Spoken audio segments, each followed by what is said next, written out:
Non, mais là, c'est parce que là, je t'avais dit je t'ai dit, OK, on met les micros, mais là, ça a pris trop de temps de mettre les micros que c'était parti sur une drive de. Là, j'en parlais de self-sabotage. Cham Kader, bienvenue au podcast, Max Richard Show. Il est en ville pour un photoshoot de mode. On est là, bro, on fait une collaboration avec des marques de linge, baby. On a placé. Vous êtes passé au podcast, puis on s'avait manqué une couple de fois, fait que je suis content que t'es ici, mais tu disais que t'es un self-sabotage king. Yeah, moi, que dès que ça va bien, c'est là que tu fais comme je brasse tout, là. Ouais, parce que, bro, c'est ça la réalité de la chose. C'est qu'à un moment donné, man, j'étais rendu juste trop comme à avoir une vie difficile, man, you know? Pas à cause que je viens de wherever je viens, pas à cause de mes parents, à cause que j'étais un imbécile, je prenais des mauvaises décisions. Mais l'affaire, c'est qu'à un moment donné, t'es comme habitué, bro. T'es habitué de prendre des mauvaises décisions. So, quand tu commences à prendre des bonnes décisions, au début, c'est instant gratification. Parce que, tu sais, comme quand tu fais un ménage, comme tu le vois avec tes yeux, genre, le ménage que tu viens de faire, so, t'es comme immédiatement heureux. Mais bro, c'était quand que comme là j'avais pas besoin d'avoir d'anxiété pour le lendemain. Là pendant les prochaines semaines, moi j'ai pas besoin d'être anxieux. Mes bills sont paid. J'ai pas la fucking police dans mon cul. Je suis pas en relation avec une femme que j'aime pas. Je suis tout seul, comme tu comprends, j'avais une belle vie puis je m'avais arrangé pour avoir la paix. And then you fucked it up. And then you fuck it up cause like that's when you get anxious, bro. Je te jure, man. C'est comme you know, it's almost like, tu sais, quand ça fait comme une dizaine de gigs de suite que tu kills, and t'es comme, man, one of these shows, I'm gonna bomb. Man, j'étais au gouvernement, dans le coin, t'es le gars de Gatineau. Ouais. Ok, mais j'ai des questions pour toi, Vas-y. mais pas tout de suite. Mais pas tout de suite, je vais finir avec l'affaire de Gatineau, que j'étais le gars de Gatineau. Fait que j'ai mes premiers jobs, man, j'avais une cote secrète au gouvernement, tu sais, j'étais fonctionnaire, tu sais, ben jeune, j'avais genre 21, 22 ans.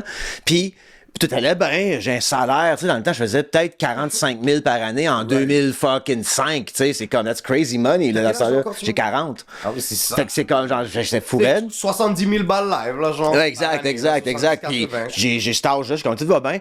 Puis là, mais je suis tout le temps en contrat de 90 jours, tu sais. Puis à un moment donné, il y a mon boss qui vient me voir, puis il me dit, hey Max, 90 jours, là, je veux dire, reste, puis il me met bien gros, puis tu sais, il fait un offre, il vient vers mon bureau, puis il me montre l'offre qui reste à la table potentiellement, tu sais, pour le poste. Je suis comme, OK, je te reviens. Puis ce soir-là, je jase avec mon chum de Montréal, puis il est comme, ouais, là, je déménage avec Battler, je cherche un appartement, puis il me dit, tu serais fun d'avoir à Montréal, Max. Je suis comme, j'arrive, bro. Fuck it. Fait que là, je suis parti de, hey, j'aurais la job au gouvernement, ça m'a tellement fait peur que j'ai fait. Puis à Montréal, je suis arrivé, j'ai devenu boss boy d'un bar. Bon, fait que, mais j'étais comme, il fallait que. Mais on dirait que. Mais ça, faut que ça arrête à un moment donné, cette femme. Comme là, à 40 ans, faut plus brasser les cartes. Là. Comme ça va bien, j'ai mon chat, tout va bien, mais tout va bien. J'ai une plaie ouverte. C'est l'affaire de perspective. Moi, ça paraît bien, mais. Alors, le gars dit ça va bien, puis il y a une plaie ouverte, puis son char part pas. Fait que. Il peut pas lever 5 il peut pas lever. Même ça ici, je sais même pas, je peux pas tenir le micro. Mais ouais, non, ok, mais non, mais ça, faut que ça arrête à un moment donné. À un moment donné, il faut que ça arrête. Puis c'est aussi genre, faut que tu. C'est quasiment comme quand t'es constamment malheureux, right? On dirait c'est comme quasiment tu penses que tu mérites ça, genre. C'est quasiment comme si tu penses que c'est ça ta vie, c'est d'être malheureux. Pas nécessairement que tu vas jamais être heureux, mais the majority of the thing is gonna be this. Tu comprends? So quand stuff goes well, it's like new. It's so new. Mais moi, je pense que je sais pas si c'est si externe que ça l'est quand il y a des tragédies dans ta vie, là. Mais c'est une affaire de perspective aussi, tu sais. Sure. Fait que je pense que comme, à un moment donné, c'est d'être... être contenté de ce que t'as. Comme moi, à un moment donné, tu sais, j'ai reconnaissance. Ouais, moi, je me suis self-sabotage de fuck les derniers 2 ans. Et là, tout ce qui me reste, c'est mon petit appartement à Verdun, mes petites affaires. Puis je suis comme, non, man, j'ai un appartement qui est pas si cher que ça. J'ai pogné avant la pandémie. Life is good. Yeah. Puis comme life is good. Mon studio, ici, je travaille ici. Je me sens un peu en house arrest en ce moment avec ce qui se passe dans ma vie. But it's okay. Je suis chez nous. Hey, it's better than real arrest. It's better than real arrest. It's not. You're right, bro. You're gonna be fine, bro. On va perdre tous mes points ici. Mais it's better than real arrest. Let me tell you something, bro. Shit is not fun, bro. Mais Cham, t'es kurde? So yeah. moi, essentiellement, je suis... Gros, méchant segway, mais je veux me rendre à... Puis c'est un bon segway, parce que le Kurdistan, c'est chaotique, man. Je m'identifie bien. Ouais, c'est ça, ouais. Mais, sur nous, on est des Kurdes, man. On est un peuple qui vient de plusieurs pays. Sur l'Iran, l'Irak, Syrie, Turquie. Moi, je viens du nord de l'Irak. On n'est pas des Arabes, tu files. On est vraiment des Kurdes. On a notre propre langue, notre propre culture. Des gens de montagne, vraiment des guerriers. Comme un peu instable, genre. Du monde ready to go, ready to rock and roll. Mais c'est parce que, si je me trompe pas, c'est que dans... c'est le traité de Picot, je pense, quelque chose du genre. Robert Fisk, c'est un de mes auteurs favoris, puis Christopher Hitchens aussi, que j'ai bien aimé. Ouais. Christopher Hitchens, lui, qui avait défendu la guerre en Irak... initialement, tellement qu'il haïssait Saddam pour ce qu'il a fait aux Kurdes. Ouais. Puis souvent, il portait une pin du Kurdistan parce que c'est un des peuples, puis ça vient à Robert Fisk qui avait écrit là-dessus, quelqu'un qui a fait la map du Moyen-Orient, là, il a pas fait le Kurdistan. Non. Puis tu sais, c'est aussi, faut savoir, tu vois, je vais aussi être honnête, mais c'est pour ça que j'ai autant un gros sentiment d'appartenance au Québec, bro, parce que comme les Québécois, vous êtes aussi un peuple dans un pays qui est différent. Toi, t'es franco-ontarien, je pense, c'est ça? Tu vois, les Québécois, man, la réalité de la chose, c'est que, whatever, qu'est-ce qu'on peut dire? C'est un peuple qui se base sur ne pas perdre sa culture. OK? En tout cas, c'est ça sa justification. Which is très honorable, man. Tu comprends? Puis, ils sont entourés de gens qui ne sont pas de la même culture. Nous, la beauté de la chose, et qui est aussi la raison de pourquoi on va jamais percer, c'est que tu peux penser que être en grand nombre et être en petit nombre, dans certaines situations, c'est la même chose. Les Québécois, ils sont tout seuls. Nous, on est plusieurs régions kurdes. Nous, en Irak, on a gagné un référendum, G. On l'a gagné. On a gagné. On voulait se séparer, on a gagné. Ouais. La majorité de la population voulait se séparer. Ils ne l'ont pas donné, les fils de pute. Parce qu'à la fin de la journée, si le Kurdistan d'Irak se sépare, le Kurdistan d'Iran, Syrie, Turquie va vouloir ça. Puis, bro, maintenant, qu'est-ce qui se passe? What's good now, bro?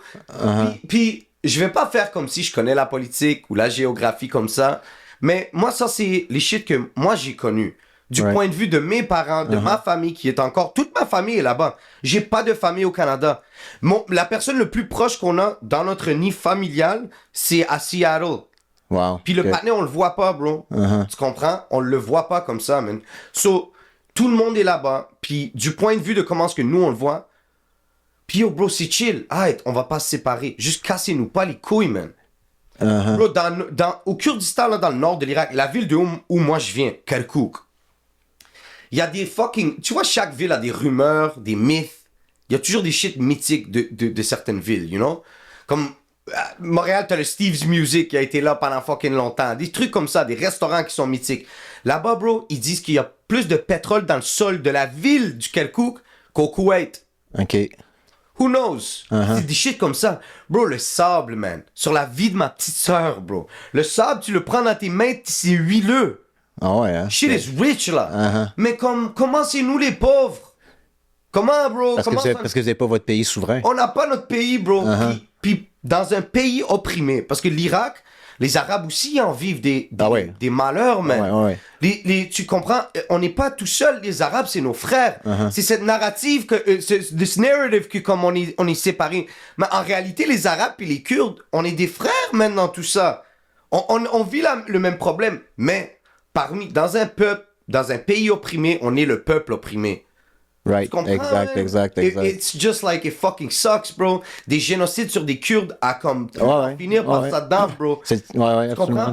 Puis ce qui me brise le cœur, c'est quand que je m'assois avec un Irakien. Mind you, il y en a beaucoup qui sont pas de ce point de vue-là. Mais il y en a beaucoup que tu vas leur parler, puis ils vont être comme Saddam était bon. Puis c'est comme, maintenant comment je te tape pas? Maintenant comment je te cogne pas? Il était bon pour eux.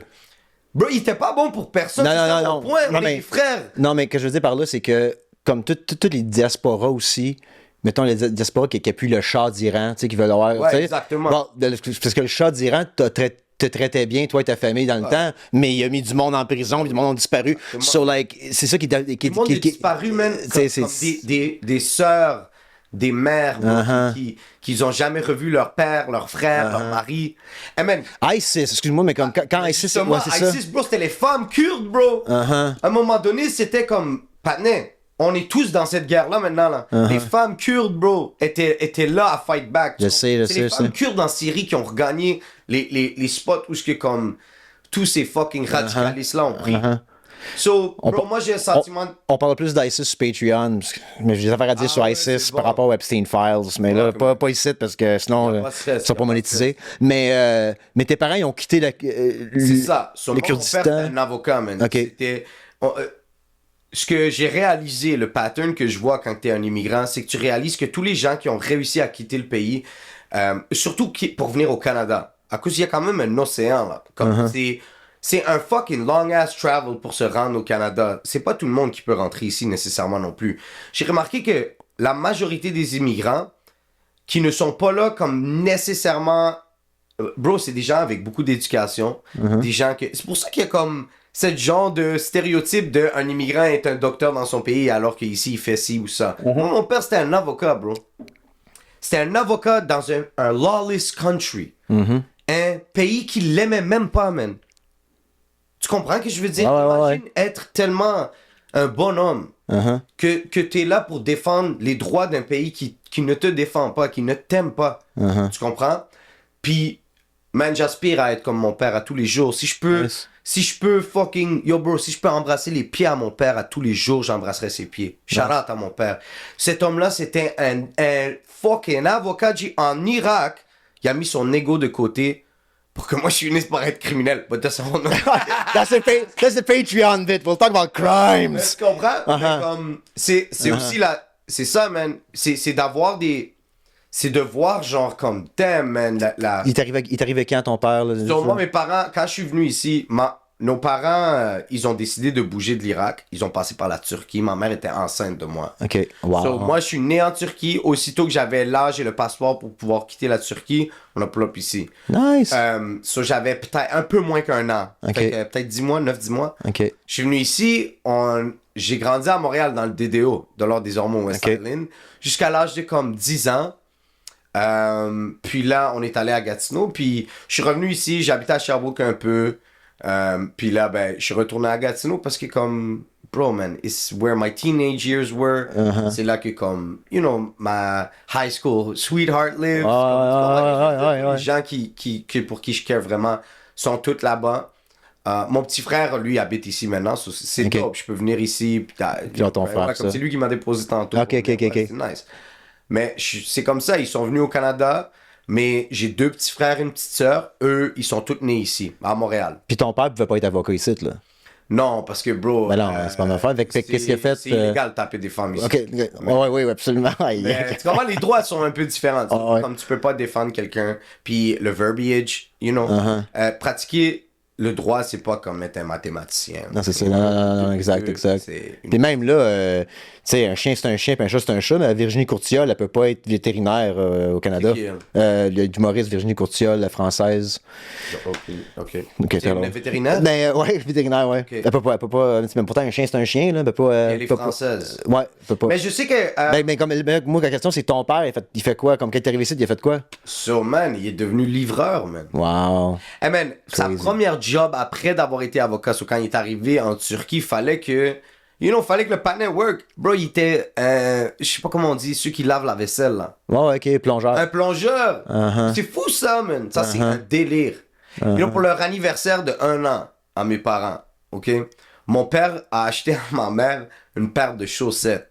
Parce qu'ils habitaient en Turquie, puis je pense, si je me trompe pas, ils sont mariés en janvier, quelque temps en janvier. Puis, il fait froid, t'es dans une fucking maison de merde. C'est même pas une maison, en fait, c'est une chambre, right? Il a acheté une paire de chaussettes, puis c'était une chicane, man. Imagine ta vie, c'est tellement triste que comme t'essayes de faire un cadeau pour l'anniversaire, puis ta femme est fâchée contre toi, puis vous avez pas l'argent pour faire ça. Ça, c'était ses décisions. Comme, avec un petit kid. Puis mind you, mon père, ils ont 10 ans de différence. Mon père avait 37 ans quand il m'a eu. OK. Tu comprends? Ouais. So, c'était un homme, bro. Il a mis une vie derrière lui, là. Oui. Il a 37 ans. Ouais, il a pas comme quitté à 19. Il est parti de prestige à comme, Wow. à litige. Ouais, c'est litige. Mais c'est bien que tu le reconnais. D'où vient tu viens de dire que tu embrasserais les pieds de ton père? Qu'est-ce qu'il a fait? Mes deux parents. Oui, absolument. Parce que pendant que mon père travaillait, c'est la mère qui nous a élevés. Absolument. Puis il n'y a pas juste moi. Yo, check. Ils ont fait une excellente job avec les 3 autres. Tu comprends? Je veux dire? Tes frères et sœurs, ils n'ont droppé un, quand même, que je te dis. Non, mais il est reconnaissant. Mais il y a peut-être un dossier, mais il est reconnaissant. Bro, la réalité de la chose, c'est que comme il n'y a rien, il n'y a aucune de mes décisions et où j'en suis rendu dans la vie qui est à cause de eux. Toutes les bonnes choses que j'ai, c'est grâce à eux. Toutes les mauvaises choses, j'étais très conscient de ce que je faisais. J'ai des parents éduqués. Mon père, c'est un académique, bro. C'est comme le gars est borderline autiste, you know? Ouais. Comme c'est un savant, bro. Tu lui parles à cet homme-là, tu pourrais jamais parler avec quelqu'un d'aussi captivant. Il va te parler de tout. Puis, il a pas un air prétentieux. Il est sweet, bro. Tout le monde l'aime. C'est comme de pouvoir vieillir et d'avoir des chillings à la maison ou aller à des chillings puis voir cet homme-là essentiellement, genre, rendre des facts cool. Moi, quand je vieillissais, j'étais un hip-hop head. Comme, des shit de même, c'était comme t'étais un nerd, genre. Mais ce gars était cool, man. Comme tout le monde l'écoutait. Les enfants l'écoutaient, les ados l'écoutaient, les parents l'écoutaient. Puis, non seulement l'écoutait, lui posait des questions. Est-ce que tu as su vraiment son histoire à tes parents au complet ou ils gardent certains qui they were open to it? Non, mais je vois que tu racontes ici, je me demandais comme. Parce que comme moi, j'ai pas tout. Comme moi, là, de mon côté, là, il fait que je devienne journaliste à 28 ans pour que je commence à savoir des affaires sur ma famille. Là. Right. Quand le monde est rentré, c'est comme hey, t'étais un petit. Ton oncle, hey, tabarnak, pour me conter une affaire, j'arrive à ma mère, je suis comme, c'est vrai ça? Oui, mais parle pas ton père, là. Là, je suis comme, c'est comme je sais rien, esti. Mais comme, c'est un peu, société différente là-bas. Là-bas, c'est tellement misé sur la famille. Là-bas, là, quand que, comme, tu vois, admettons que moi, j'étais marié et que j'avais des enfants, que j'avais un problème avec ma femme, toute la famille est inclue dans le problème. OK. Tout le monde est... Tabarnak! Mais tu fais ça une gang de blancs, man! T'as un meeting et on se parle plus jamais pendant 15 ans. Alors, mais moi, man, j'ai des tantes qu'on parlait pas, le temps que je suis avec ma grand-mère. Moi, j'ai toujours trouvé ça un peu weird parce que même la famille qui sont un peu plus, un peu plus bizarres, même eux, comme, ils sont toujours dans le function, sont toujours dans la conversation. Puis je pense que c'est important parce que, parfois, man, tu prends les gens pour acquis, puis c'est la simplicité qui te donne la réponse versus un homme super intelligent comme mon père. Ce qui est intelligent de mon père, c'est pas le nombre de livres qu'il a lu, c'est de qu'est-ce qu'il a fait avec tout ce knowledge-là. D'être capable de jamais être fermé à apprendre. Mon père, il pourrait apprendre demain, là, s'il y a un kid qui lui apprend quelque chose, il va aller voir tout, sans gêne, sans ego. Il va dire, j'ai appris cette leçon-là d'un jeune de 12 ans. Mais je pense qu'en disant sans ego, ça vient du fait qu'il est venu à bout de partir d'avocat à plongeur d'un restaurant. Comme ça. Exact. Comme ça. Mais ça me fait penser au film American Beauty ou quelque chose du genre. C'est avec Kevin Spacey, là, que c'est un peu un weirdo, là. Mais c'est un gars comme qui travaille en pub ou je sais pas trop, high-end job. Finalement, il fait un breakdown puis il pogne une job au McDo. Puis il pogne sa femme en train de le tromper avec quelqu'un dans le char, mais comme juste simplifier sa vie, là. Exactement. Genre, être capable de faire comme hey, you know what, that's behind me. Et moi, je suis convaincu que ton père, dans le nord de l'Irak, ça a dû être rochant être avocat pareil. Peut-être qu'il était peut-être content d'être. Tu comprends ce que je veux dire? Comme... Mais c'est triste que son accueil qu'on a pour un homme comme ça, c'est plongeur d'un restaurant. C'est pas mieux ici, man. T'sais. Comme j'aime pas non plus. Tu sais, moi, qu'est-ce que j'ai réalisé en vivant ici, man? C'est que nos guerres sont différentes, man. Tu comprends? Il y a une guerre ici, là. Comme ça va pas bien au Canada, man. Puis un 9 to 5, man, c'est. Ça te tue à long terme. Tandis que là-bas, c'est quick and fast. Like, tu te fais tuer par une bombe, une balle. C'est vite, bro. Tandis que ici, man, ils te suck de ton énergie, bro. Il te fucking tue à long terme. Si moi je disais ça, je pense que j'étais cancellé avec mon podcast, mais venant de toi, c'est drôle. Non. Moi, je viens de là-bas. Non, that's what I mean. Non, la joke est parfaite parce que justement, toi qui dis ça, ça met en perspective que notre vie aussi est de la merde, pareil. Mais ça. C'est de la merde ici aussi, là. That's why it's a class war. Bro, you know. It's a class war. Et si tu regardes aussi comme l'aspect de la santé mentale, comme oui, là-bas, c'est beaucoup moins. Comme, on n'en parle pas là-bas de la santé mentale. Parce que, bro, le truc est évident. Tu veux que je te parle de quoi? J'ai pas une scène quand que tout le monde n'a pas une scène. Tu veux que je te dise quoi? J'ai de la peine à cause qu'il y a une guerre. Broski, tout le monde est ici dans la guerre avec toi, là. So, c'est pas qu'ils veulent pas parler de leurs émotions. C'est qu'il y a rien à se dire, man. Qu'est-ce que tu veux qu'on se dise de plus? Donc, cet aspect-là d'être dépressif, ou d'être anxieux, ou d'être angoissé, c'est toutes des maladies de privilèges. Je te promets, bro. Je te promets, quand t'es constamment en mode de survie, tu réussis à développer un certain amour pour les gens qui vivent le même truc que toi. Ton empathie est crazy, bro. Ces gens-là, là, comme le niveau d'empathie que les immigrants ont est incroyable parce qu'ils comprennent, genre. Ils comprennent que, man, it's not worth it. You're on borrowed time. Shit can get real fast. Tu penses que mon père, il a pas eu une belle vie à un moment donné? Quand mon père était jeune, dans ses débuts d'adolescence, l'Irak allait bien, mon gars, man. Tu comprends? Il y a eu un moment donné où on était là, man. On était là. De ce que je comprends, Saddam, apparemment, il y avait des trucs dans ses premières années, bro. Il envoyait des médecins en Angleterre, apparemment, ou en Allemagne, je sais pas trop quoi. Comme le gars, à un moment donné, c'est que, bro, l'Iran, c'est l'exemple parfait en ce moment. Tu sais comment l'Iran était avant, man? Il n'y avait pas un État religieux. Puis c'est chill si t'es religieux, mais comme un État ne devrait pas être gouverné par la religion. Parce que c'est biaisé. Ouais. C'est biaisé. Là, on parle de quelque chose qui est... On parle de communauté. Ouais. Et dans une communauté, il y a du monde qui sont noirs, blancs, fucking jaunes, juifs, arabes, juifs, musulmans, athées. On va pas commencer à mettre une religion au...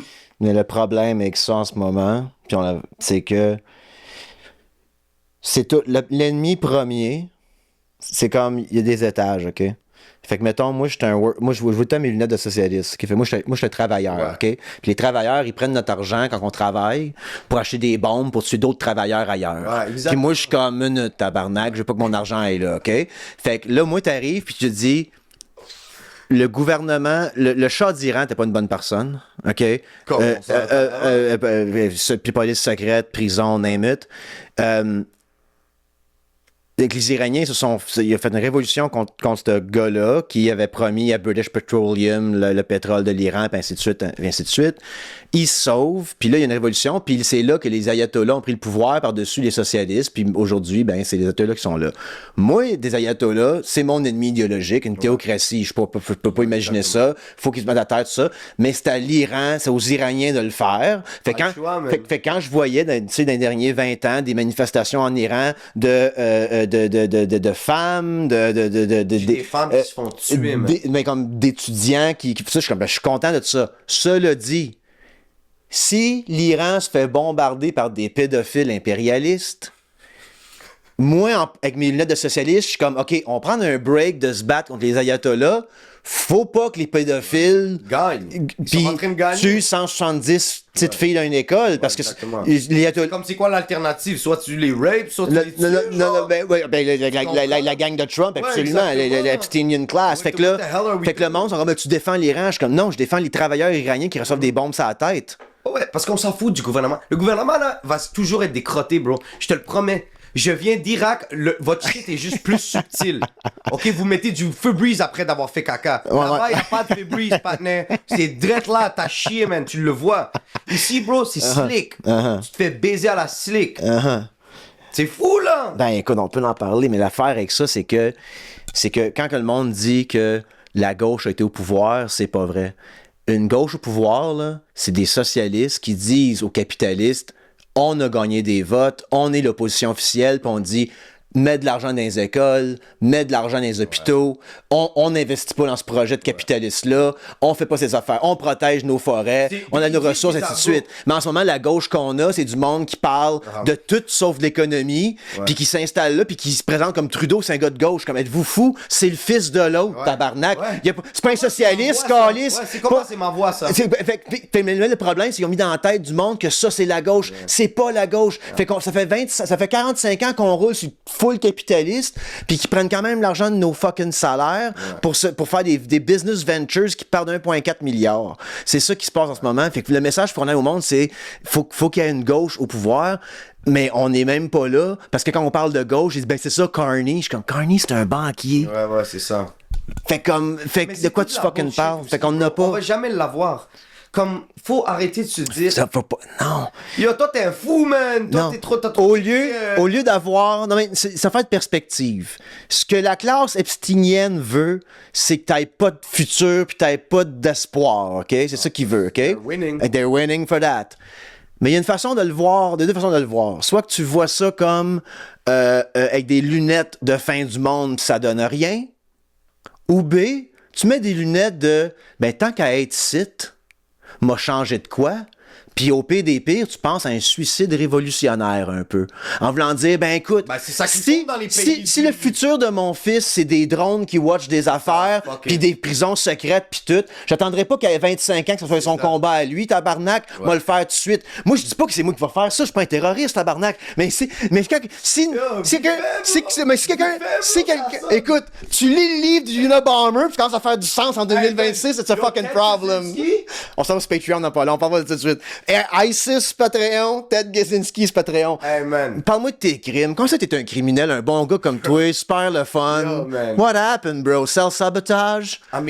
Super le fun. J'aime ça avoir du fun, bro. And sometimes fun is what you make it to be, you know? I guess.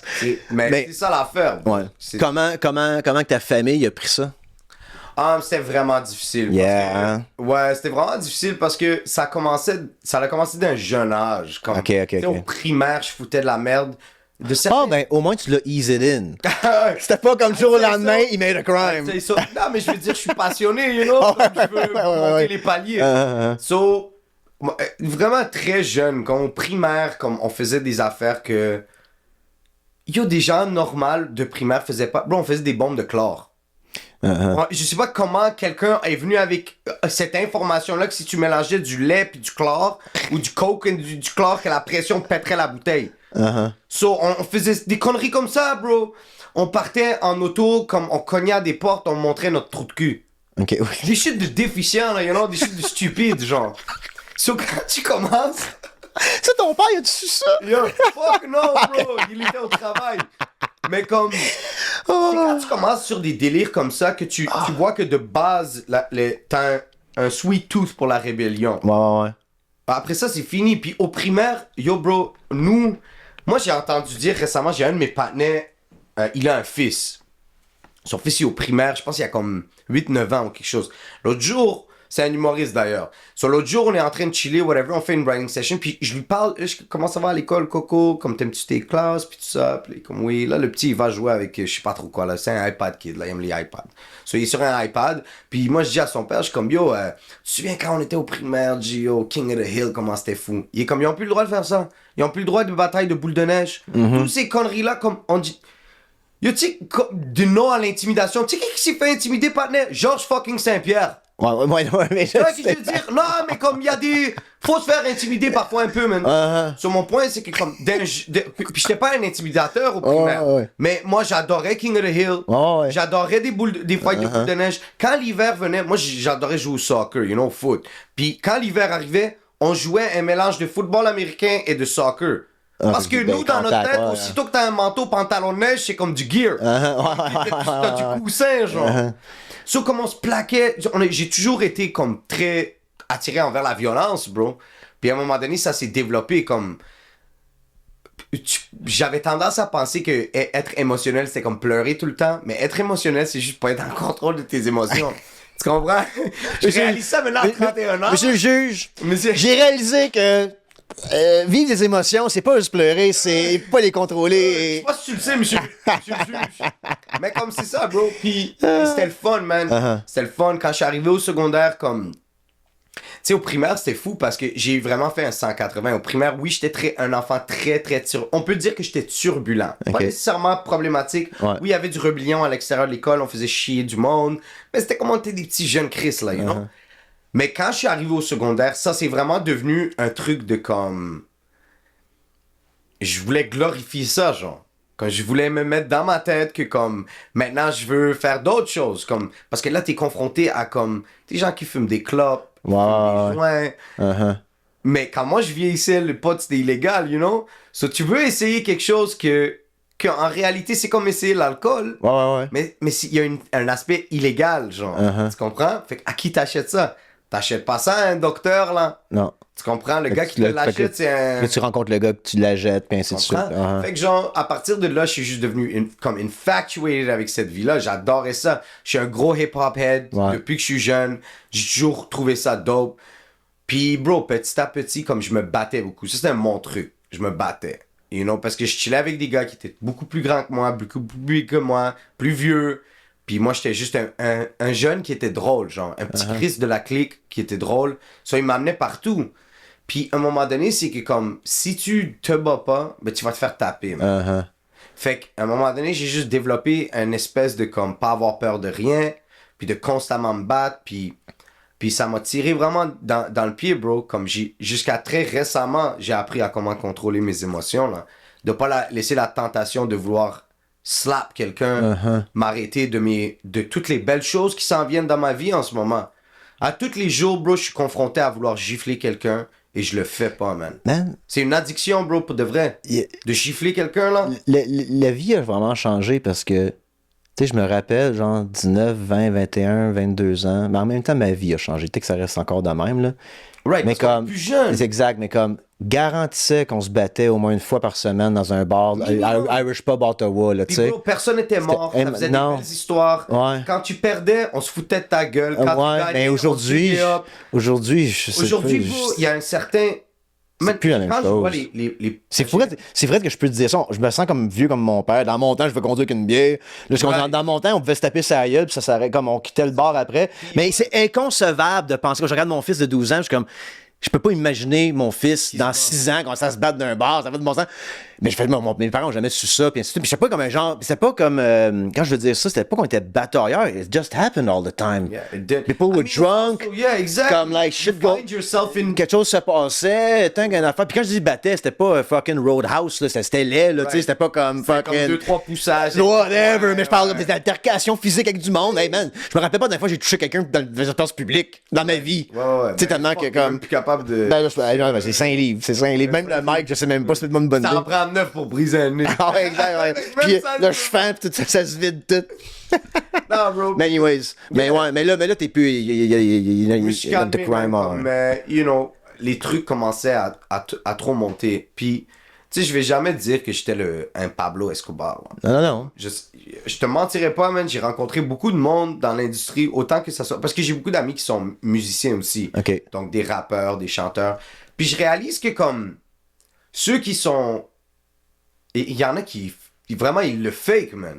Il y a des gars, bro, en stand-up qui essayent de raconter des anecdotes de thug life alors qu'ils sont pas comme ça, man. OK. Et ils sont pas comme ça. OK. Tu comprends? Je te promets qu'ils sont pas comme ça. Puis, moi, je ne veux pas être comme ça. Ouais. Mais ça revient à... Puis là, je veux pas utiliser des métaphores, whatever, de graines, là, parce que ça... Racism. Non. Hey, gars, vas-y! Tout à l'heure... Patreon a pas commencé, bro! Tout à l'heure, on parlait de sponsorship, puis comme, tu sais, man, Cham, tu pourrais aller le prendre dans un donneur, puis comme, pourquoi j'ai fait ça? Tu pourrais aller ailleurs que dans un donneur. Moi, j'ai trouvé ça drôle. Moi, j'en bats les couilles, là.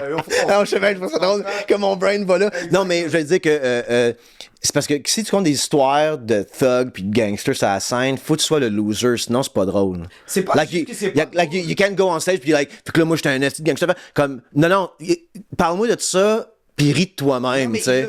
Mais c'est ça mon point. C'est que ces gens-là, ils vont pas juste jouer...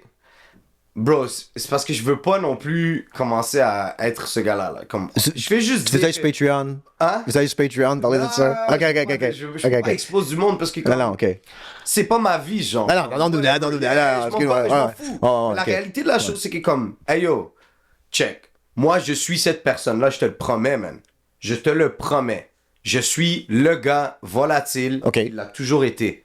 Ok? So, comme, j'ai pas besoin de commencer à jouer un rôle, de me promener d'une certaine façon pour être authentique. Là. Ok, je comprends. Tu comprends ce que je veux dire? Ouais. Alors que de ce que je réalise, puis, hey man, ce que j'ai trouvé drôle, c'est que j'ai eu un syndrome d'imposteur toute ma vie. J'en ai encore un.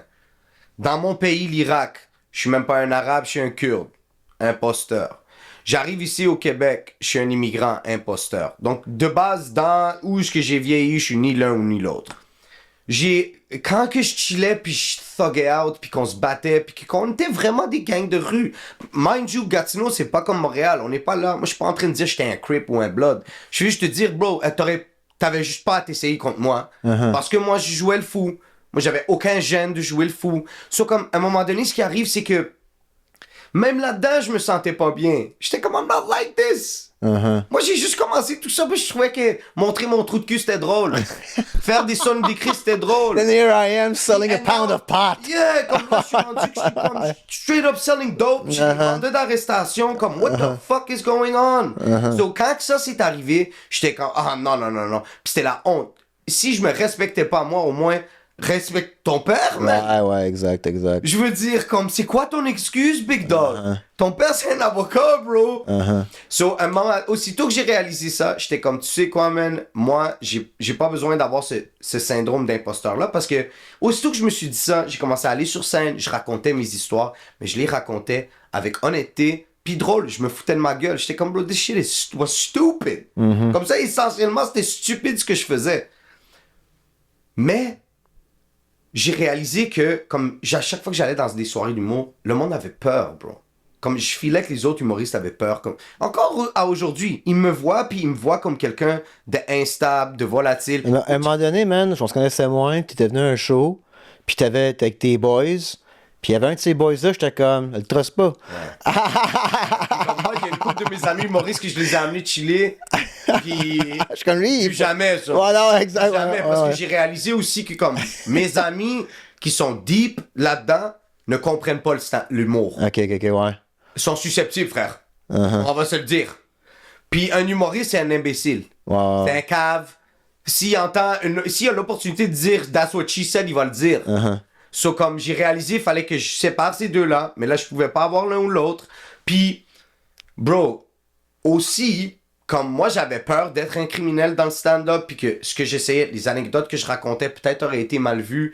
Mais je suis vraiment quelqu'un de loving, genre. Comme je veux vraiment faire bien constamment.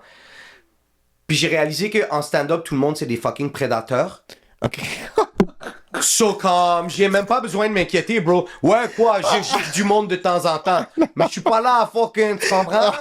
Tu comprends? Ok. Il y a du monde, bro. On s'en va sur Patreon, parce qu'il faut que je te m'appeler. I think there's a problem. Mais plug ton show à Notre-Dame.